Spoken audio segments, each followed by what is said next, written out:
If you saw my last video, then you'll know I accidentally dropped my dirt bike in a river and hydrolocked the engine. Now the engine is completely seized, so I need to fully disassemble it, figure out what I've broken, and how much money I've cost myself.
Now that I've got the engine on the bench, I was just taking a look in the inlet manifold and I saw something pretty interesting down there. I'm not sure if we're going to be able to get it on footage, but you can see the intake valves are slightly open and there's a chunk of metal right there sort of holding the right hand intake valve open. I don't know if that's a piece of my piston or something else. I really hope I also don't have to rebuild the head.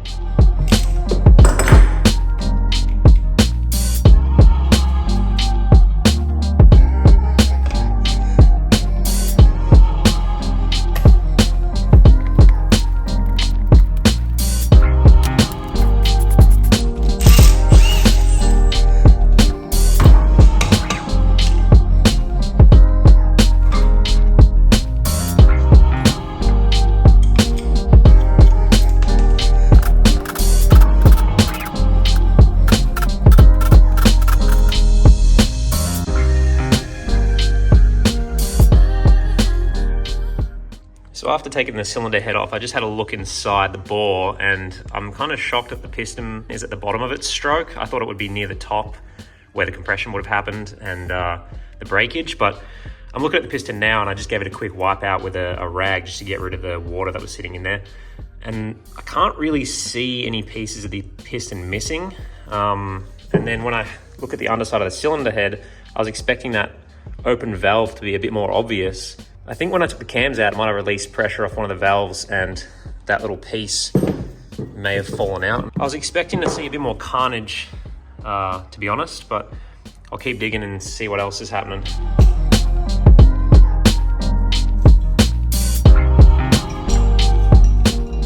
You can see the amount of dirt and shit that made it past the rings. But I'm still not quite sure where that bit of metal that was holding the valve open went after I pulled the head off or where it was from.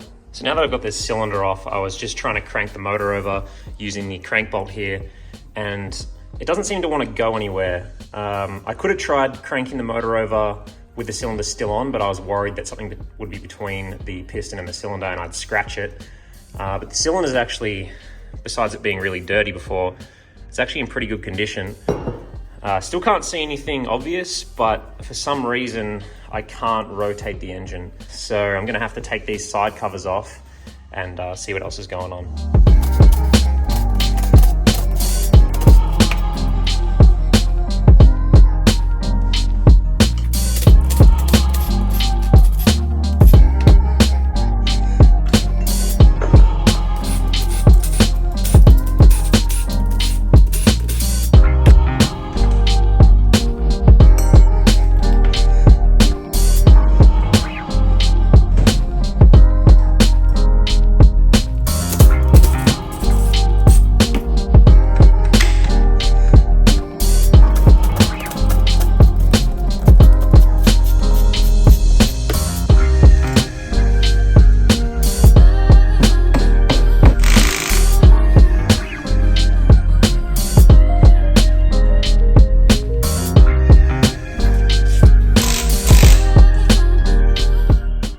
come to a little bit of a standstill. I need a special tool to be able to pull this flywheel off. The 2-jaw puller isn't going to work because the back of the flywheel is like rounded, so these little teeth on the puller can't actually like sit behind it to be able to pull it off.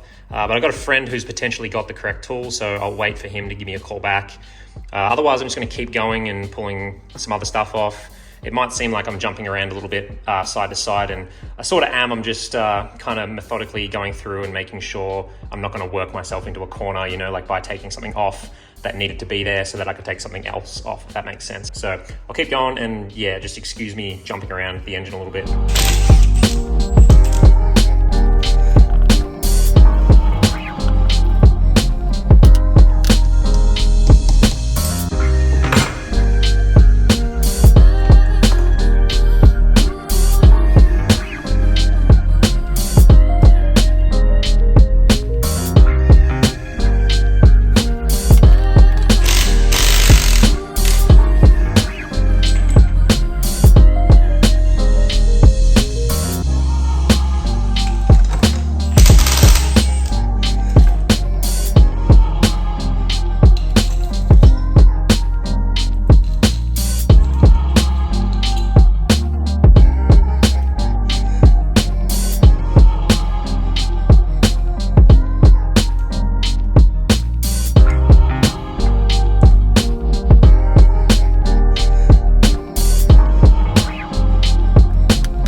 While I'm waiting on the tools I need to finish disassembling the bottom end, I'm going to start disassembling the cylinder head. I've already removed the valve shims and labeled them, and they're just in this little bag here so I don't lose track of them.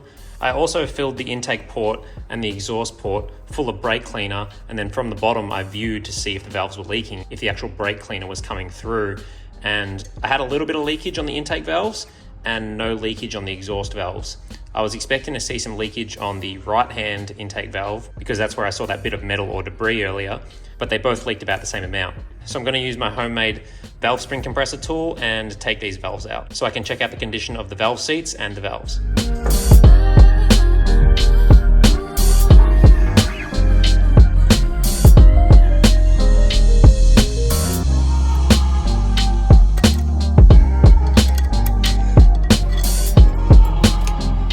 With these little valve stem keepers removed, I can now pull off the valve spring cap, the valve spring, and I'm just going to leave the valve spring seat down in there. Then I'm going to turn this over, and I'm just going to push out that intake valve. Now, aside from the valve being a little dirty, I can't see any damage to it. There's a bit of carbon just there. The actual sealing surface looks pretty good. So I'm actually not sure what that bit of debris that I saw that was stuck between this and the valve seat was earlier. But I'll take a look at the valve seat now.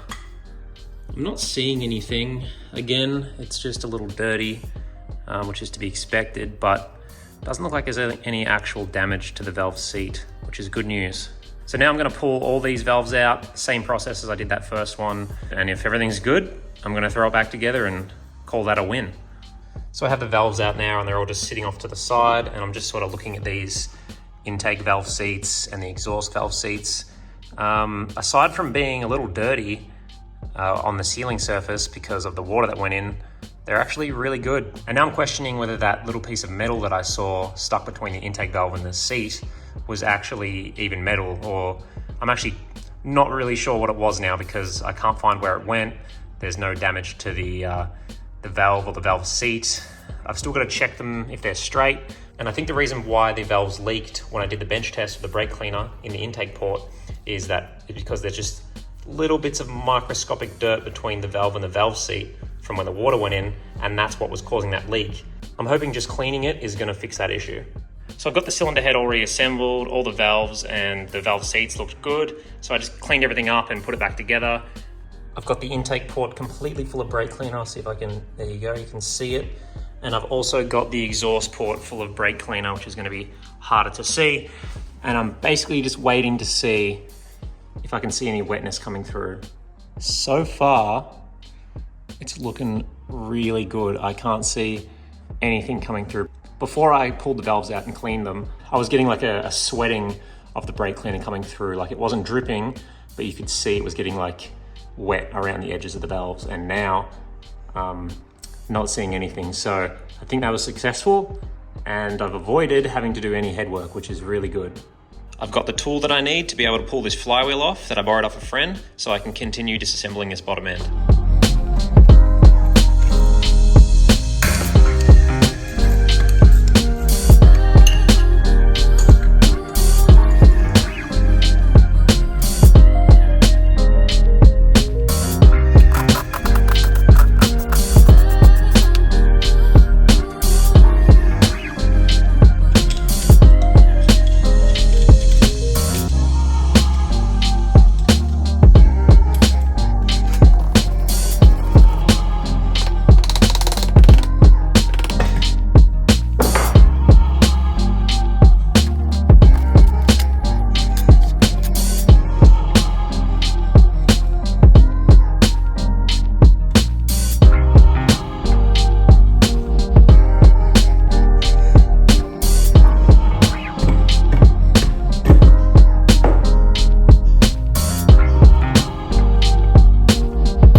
So you can see the rod's been bent, and it's nothing insane, but obviously the clearance between the underside of the piston and the top of this crank in normal operating conditions is pretty small, so that when this crank is bent just even a little bit, now this piston's made contact with the top of the crank, and that's what's caused that seizure. So that's pretty interesting to see. So considering all the stuff that could have broken from hydrolocking a motor, this is actually a pretty good outcome. Should be able to get away with just replacing the connecting rod and the piston and cleaning everything else up, and it should all go back together good as new.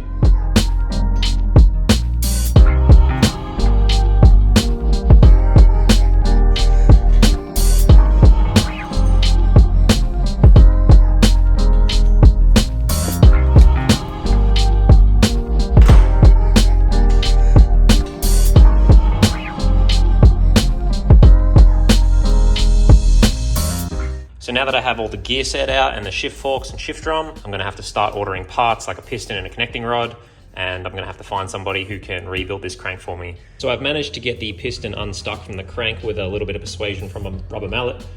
And luckily there's no mark left in the crank from the piston hitting it, so that's good.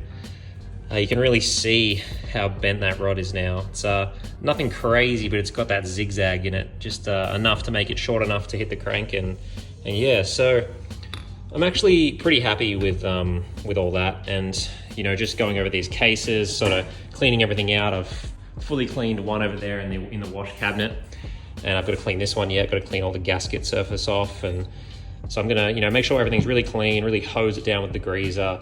Blow out all the oil channels, but I'm not replacing the bearings in the cases because I just don't think it's necessary. The piston rings also all look fine and intact, so I'm still not sure what that bit of metal that I saw between the intake valve and the valve seat was, or even if it was metal at this point. It's a couple days later now, and the crank is at the mechanic, and I've just got everything sort of wrapped in Glad wrap and in Ziploc bags to keep it clean while I'm waiting to get the stuff back.